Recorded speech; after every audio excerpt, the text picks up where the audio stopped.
forces, Mariam, when we are talking about forces, so the first thing that you should know is that force is a push and pull. Okay, there are multiple type of forces. Generally, in like normal science, when we are talking about forces, we assume it as in pushing someone or like pulling someone or something. In reality, force is push and pull, but forces have certain types as well. Now there are types of forces. There are there is this gravitational force, and then there are frictional forces, there are resistive forces, driving forces. So there are multiple types of forces. So Mariam, when I'm talking about forces, what is the key thing that you need to remember is that forces are vectors. So regardless whatever sort of force is it, either it's friction force, even if it's driving force or any force it is, each and every force has a direction. Okay, direction along with magnitude. We refer to forces as vectors. And why do we refer to them as the vectors? Because they have direction and they have magnitude. Now when I am talking about magnitude, Mariam, now magnitude is the numerical value. Okay, so the SI unit for forces is Newton. Like for example, when I'm talking about speed, I say that for SI unit for speed is meter per second, or when I'm talking about length, the SI unit for length is centimeter or meter or whatever unit. So the unit for forces is Newton. So N stands for Newton. So when I'm talking about a numerical value for force, like numerical value tells us how big or small the force is. So the force can be 10 Newton, 30 Newton, 40 Newton. So this Newton thing remains constant because Newton is a unit for force. Okay, Mariam, getting my point? Yes. So when let's talk about forces. If I'm saying that force is a vector, now let me justify it. Do you remember we were discussing, do you remember the class when we were discussing about weight and mass? Do you know the Yes. difference between weight and mass now? What is mass and what is weight? So weight is the gravitational force Yes. that's always uh, attracting things down because of gravity. Yes. And mass is just the amount of matter in the body. So what usually people do is that they confuse mass with weight. Mass on one hand is a scalar quantity because it just has a magnitude. So if I say that this person weighs 85 kg or this person weighs 35 kg, so I'm talking about mass, a scalar quantity, and I'm not giving any direction. But when I'm talking about weight, Mariam, weight is a type of force, and it has a direction as well as the magnitude. So when we are talking about gravitational field, now gravity, now earth has a tendency to attract everything towards it. So since earth has a tendency to attract everything towards it, that means it is attracting, and the fact that it is being attracted, there has to be some sort of direction as well. So that tells us that weight has a direction too. Okay, so weight has a direction downwards. If I'm saying that this ball is being pulled towards earth by the force of 3 Newton, so 3 Newton is the numerical value, downwards is the direction. Now if we talk and we say that, you need to remember one thing is that when I'm talking about weight is always attractive. Okay, earth will always attract each and everything towards it, it will never repel. It's not as if a person is standing on the land or standing on the surface, that the earth will start pushing it and the person will start floating in the air. That is not the case. Earth will always attract things towards it. Now let's take another example, Mariam. Let's talk about magnetic force. Okay, now magnetic force is when we are talking about magnets. So if I say that there is a north pole and then there is a south pole, now obviously they are like poles, and if you remember, like poles repel each other. So the force they are exerting on one another are repulsive, right? Yes. But if I introduce a south pole and a north pole, now they will attract one another. So this tells us that or not all the forces are attractive and repulsive. Some can be both, some can be only one. Okay. Now this has a direction too, so they are pushing each other towards the opposite side. So this is giving us the direction. Now again, each and every magnet, let's say it is exerting a force of 13 newton in this way and 13 newton in this way. So we have a numerical value which is the magnitude, and we know the direction as well. And now we know that when I'm talking about forces, see, I am talking about pushing and pulling. What we generally say is that force is a push and a pull. So push is like repulsion, you're repelling something, and pull is like you're attracting something. So this example of weight and magnetic force tells us that not all the forces are attractive.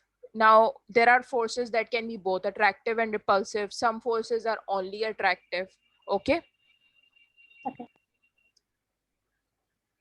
You can copy down if you want to, then we will move on to effect of forces. Okay, Mariam? Okay. So, Mariam, when we are talking about forces, if we push something or if we pull something, each and every that our action is going to have some sort of effect on it. Likewise, when we are talking about words, if you speak something, whatever you have spoken is going to have some sort of emotional effects on effect on someone. Likewise, force in terms of let's wait for Azan, then we will continue. Okay, Mariam? Okay. Okay, so let's continue, Mariam. I was saying that when we are talking about force, either if it's a pulling force or if it's a pushing force, it is going to have an effect on the object. So when we talk about effects of force, we say that force is capable of changing shape of an object. So one of the example is like when you blow air in the balloon. So what are you doing is that you are pushing air out of your lungs inside the balloon, so you are exerting some sort a sort of pulling force. So that force is causing the balloon to increase in size or increase in volume. Or if, for example, if you have a ball and you with your hands, if you apply force, you will see that the ball will deform as in it will slightly change its shape. So why is it happening? So it is happening because of the effect of force on the object. Okay, Maria? Another example, another effect is that a force can change the speed of an object, make it slower or make it faster. So one example is like, if for example, if you're cycling or if you are running, so in order to run faster, what we do is that we exert greater force. And if in order to cycle faster, what we do is that we pedal with greater force. Okay, we increase our force or we increase the number of times we are pedaling in order to increase the speed. How? So that is all about increasing the speed. So how do we slow down the speed? If for example, if somebody throws a ball towards you, as soon as you catch the ball stops. So that means initially when the ball was moving, it was moving with some sort of speed. Now as soon as you catch it, you are applying some sort of force in order to stop it. So in this particular case, you have stopped the ball.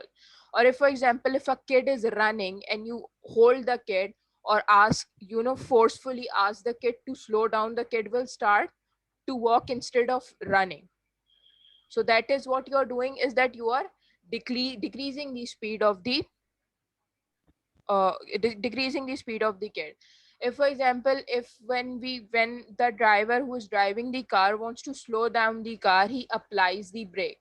Now by applying the brakes, what happen is that the car slows down. So it's like you're applying the force on the car or wheels to slow them down. Okay.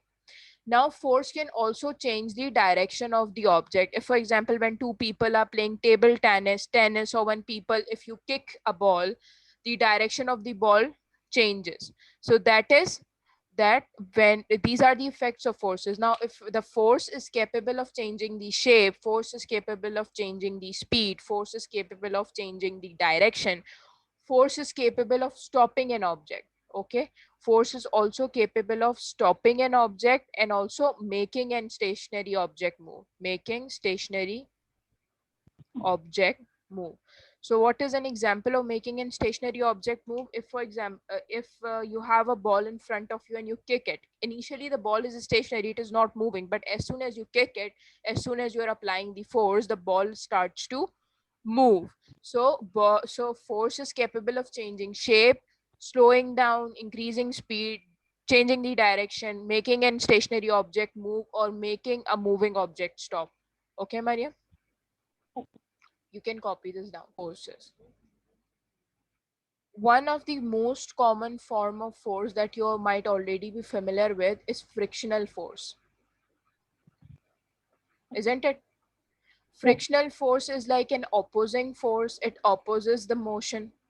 If the person is running in this direction, so there is going to be some sort of force that is being applied in the opposite direction, which is kind of stopping the person from running.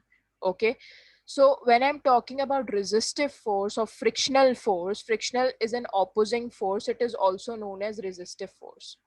Okay, now, Mariam, resistive, when I'm talking about resistive force and when I'm talking about frictional force, there are types of forces, okay? But then when I'm talking about one type of force which is frictional or resistive, this has further forces within it, like it has further types as well. Types, or you can say different names as well. If the force, if air is the resistive force, you know, air resistance, like if a person is running, or if you're in the car and your windows are rolled down and the car is moving at a very fast speed, you can feel air on your face. Okay, so it's like air is exerting some sort of force on your face. If the car is moving in this direction, the direction of air, or the force that in the direction in which the air is applying force is obviously in the opposite direction. So that is also a resistive frictional force, but we call that force as air resistance. Okay, so air Okay. resistance is also a frictional force, but since it is a force caused by air, we call it an air, air resistance. Another example of frictional force is, Mariam, upthrust. See, if air is exerting a force on us, we will call it upthrust. Oh, sorry, air resistance. And if water is exerting a frictional force on us or a resistive force on us, we call it upthrust. So it's like fluid. When fluid exert a resistive force, that force is known as upthrust. Now let's talk about what is tension. Tension is like when you stretch something, so it's like the thing thins out, as in it kind of thins out, the length increases and there is some sort of tension in it. Even if you take a spring and you stretch it, so this is what happens to the spring. So it's like the force caused by stretching is known as tension, Mariam. Okay, and the force caused by compressing is known as compression. So for example, initially if the spring was like that and I squeezed it, and now it's something like this, so kind of it has decreased in size, but the length is the same, but it's like I have compressed it. So this sort of force is known as compression, and tension is a force that is caused by stretching. Okay, now here are names of some forces, like we have already discussed weight. Now let's talk about electrostatic force, or you can also refer to it as electric force. We will eventually learn that electricity or electric charges, just like if for example if I have a positive charge, this positive charge has an electric field around it, so this positive charge is also exerting forces. So if I place a negative charge, so the force is going to be attractive, isn't it? So it is going to attract it towards it. But if I place a negative charge, sorry, positive, another positive charge, so this charge, since they are like charges, so it is going to exert a repelling force, and this is going to exert an attractive force.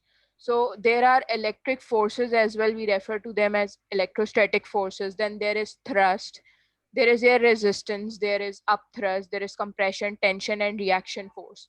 Now the point is, what is thrust? We refer to air resistance as drag as well. Okay. Okay.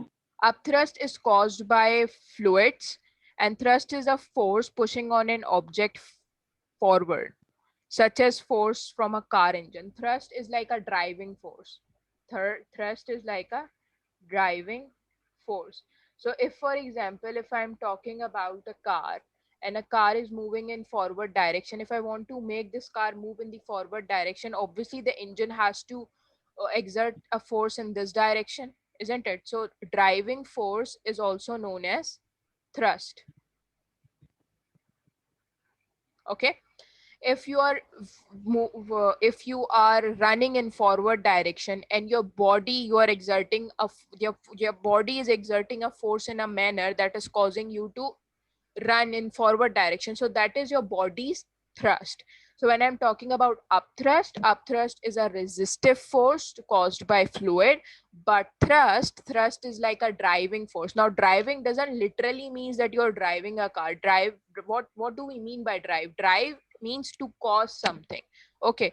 Even if you are walking, you have to your body has to exert some sort of force, so that is your body's thrust. Getting it? Yes. Okay. Now, what is reaction force and what is weight? Now, Mariam, you need to remember it. Each and everything exert force on one another. Each and everything exert force on each other. So, if for example, if I'm saying that this is a ball and then the ball is exerting it towards it, so this ball is okay. So this ball is will have some sort of reaction force. Like, why is this ball on the ground? It's not as if it has sinked into the ground. And why is it so? Because the forces are balanced. We will get to that balancing part in a bit. But what you need to know is that this ball is also exerting a force upwards, and that is going to be a reaction force. That is going to be known as a reaction force. Okay. If the ground is if the force is towards the ground, now the object is also going to exert a force in response to that. So if that means, even though if I have, let's say I have two balls, I have ball A and then I have ball B, even though they are apart, they are exerting force on each other. Okay. It is exerting force in this direction, it is exerting force in this direction, they kind of cancel out each other. So it's like each and everything exert a force on one another. Okay. Since the Okay. forces are balanced, so no effect is seen. Now reaction force is a force due to contact between two objects. So whenever there is going to be a contact between two objects, likewise if I had a ball, if the if the ground is exerting a downward force on the ball will also exert an upward force. Okay. Okay. So reaction, when do we refer to this as force, as a reaction force? We can refer to this force as a reaction force only when two surfaces are touching or are in contact. So I cannot refer to these two, for even though A is exerting a force on B and B is exerting a force on A, I cannot refer to them as contact force because, or reaction force, because they're not in contact. If they were something like this, then it would have been contact force. It's like B is exerting a force in this direction, A is exerting a force in this direction, now it's a reaction force. Okay. Okay. This is not a reaction force because even though they are exerting a force, but since they are not in contact, so they are not in contact, so they are not in, so they're not exerting a reaction force, but still they're exerting a force. So for example, if I have a basket or if I have a container that is placed on the table, okay, so this is going to be weight that is being that is due to the gravity, and this is going to be the reaction force that this container is going to exert on the air or upwards, and this is originated due to contact between the two surfaces or the two objects. Getting it, Maria? Yes. You can copy it down and don't forget to mention copy this part as well, that even though A and B, each and everything exert a force on one another. If I'm saying that this positive charge is exerting a force on this one, so this charge is also exerting a force on that positive charge. Okay. Okay. Repulsive force. But if when the objects are in contact, so then the force is known as reaction force. Okay. On to frictional force, friction. So let's talk about what is friction. Now I just told you that there are multiple types of friction as in multiple names for friction. So if a frictional force is being exerted by air, it is known as air resistance. So let's talk about what do we mean by friction. So friction is a force between two objects which impedes motion and results in heating. So frictional force is always present when two surfaces rub against each other.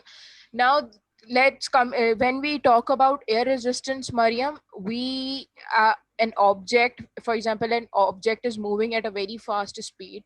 Obviously the air and the object are going to interact. When they are going to interact, it's like they are rubbing against one another, so there is some sort there is going to be a frictional effect. Okay, so whenever now leaving the air resistance part, now come and coming to the part where two surfaces, like as in when I was talking about air resistance, or technically the surfaces wasn't rubbing one another, two different air and human were rubbing against each other. But what happens when the both of the surfaces are like solid surfaces? Okay, so whenever two solid surfaces, Mariam, rub against each other, so what frictional force does is like for example, there is a block, and this person is pulling the block towards it himself. So can I say that in this particular situation, the driving force or the thing that is causing the block to move towards the men is this driving force, isn't it? Yes. And frictional force, what is frictional force? Frictional force is caused because of the rubbing, because the block is rubbing against the ground. So due to the rubbing of the block on the ground, there is going to be a heating effect, and there is going to be a resistive force which is resisting the box to move. Even though there is a frictional force, the box still move towards the men, and that is due to unbalanced forces. Or I can say that the driving force is bigger than the frictional force, that is the reason the box is moving towards the men. But the point is that since these both two surfaces are rubbing against each other, there is going to be some sort of heating effect. If you take your both of your hands and start rubbing them, so what happens is that your hand starts to heat up, or you can feel that your hands have become warmer. So that is what is happening over here. Now again, since you are moving your hand back and forth, as in up and down, so there is some sort of rubbing between the hands. So there is friction between the hands. So that friction is causing an heating effect. So whenever there is friction, there is heating effect present. Getting it, Maria? Yes. So now let's talk about what are resultant forces, or what is a resultant force. When if an object is a stationary, it is because the resultant force is zero, or we say that the object is not moving, so the resultant force is zero. Whenever we are talking about an object, multiple forces are acting on it. If, for example, if I'm talking about a car that is moving, okay, I have told you when we talk about weight, everything experiences weight. Okay, this box is also going to experience a weight, this ball is also going to experience a weight. Likewise, this car is also experiencing a weight. And if this car is moving in this direction, Mariam, that means it has a driving force as well, isn't it? And since it is moving on a surface, that means that there is going to be a frictional force as well, isn't it? Yes. So multiple forces are acting. So the point is, in which direction will the car will move? The car will move in the direction which has the greatest magnitude. So if the car, let's say, obviously if the car is moving in this direction, so let's say that the weight is 10 newton, the driving force is 40 newton, and resistive force is 7 newton. So obviously driving force is the greatest force, so the car is moving forward, or car is moving towards the right. So this is resultant force that tells us in which direction the object is going to move. Okay. So the resultant force, instead of talking about all these three forces, what we do is, Mariam, we replace that forces with one force and we call this a resultant force. Instead of saying that weight is acting in this direction and this is the magnitude, driving forces move is acting in this direction and this magnitude, we replace all these three forces and talk about the forces of the force that is acting on the object in terms of resultant force. So a resultant force is a single force which can replace two or more forces. So if I talk about resultant force, I can just say that the resultant force is in this right side, right direction. Okay, so instead of talking about force, driving force, frictional force, I just talk about resultant force. And this resultant force produce the same effect on the body as the all forces. See, initially before I talked about resultant force, I just said that this car will move in the right direction, in the direction of driving force. So instead of talking about three forces, I said the exact same thing for resultant force. I said that resultant force is this direction. So this tells us that the car is moving in the right direction. Now, resultants of collinear forces. Collinear forces mean the forces that are in the same direction. That are in the same direction. So here is a box, and the box, a force, a pushing force is being applied on the left side, that is 150 Newton, and a pulling force is being applied on the right hand side, that is 200 Newton. So both of these forces are in same direction. So we are going to add them together, and they are collinear because they're in same direction. If we talk about these two forces, Mariam, this frictional force and this driving force, are they collinear? No, they are not, because they are in opposite directions. Getting my point? So Yes. how do we work out resultant force? Resultant force is worked out, Mariam, by adding all the forces that are in same direction and subtracting the forces that are in different directions. So when forces are in different directions, for example, if this is a pulling force and this is also a pulling force, and they both are being pulled in different directions, so these are known as different forces. So what are they are in different directions, and these knowns are these are in opposite directions. So if they are in same direction, they are known as collinear forces. If they are in different directions, they are known as different forces, and they are subtracted. Okay, they are subtracted. So for example, I have a box over here, Mariam, and then the box is moving. Okay, so the frictional force on the box is 5 Newton, and the driving force on the box is 10 Newton.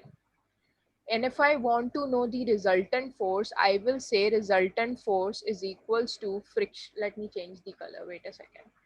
So if I'm talking about this in terms of formula, so I can say resultant force is equals to frictional force minus, you can say, driving force.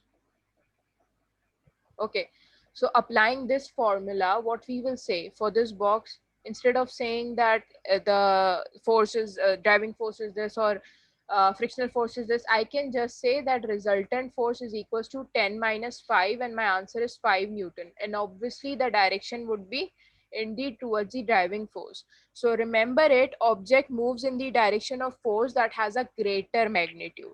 So in this situation, frictional force is, Mariam, 5 Newton, and driving force is 10 Newton. So driving force has a greater magnitude. So that means that the block is moving. So the resultant force is 5 Newton towards right. Okay. So for this situation, I can say that the force is 5 Newton towards right. So that is resultant force. Getting my point, Mariam? Yes. Okay. Now let's look at some more examples. Uh, okay, let's look at some more examples, and then let's look at this example instead.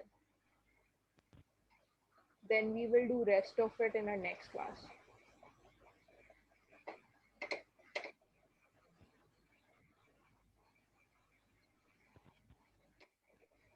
If I'm talking about these two forces, Mariam, so since they both are in same direction, so instead of saying that on the from the left hand side a pushing force is being applied, and over here pulling force is being applied, I can just say that the resultant forces, since they both are in same direction, I will say 1 plus 2. So it's 3 Newton towards right. So I can just say over here the resultant force is 3 Newton towards right. And over here they are in opposite direction, so the resultant force should be 2 minus 3, or you can say 3, obviously 3 minus 2. So this should be 1 Newton towards right. If I had a box, this is 2 Newton force and this is 3 Newton.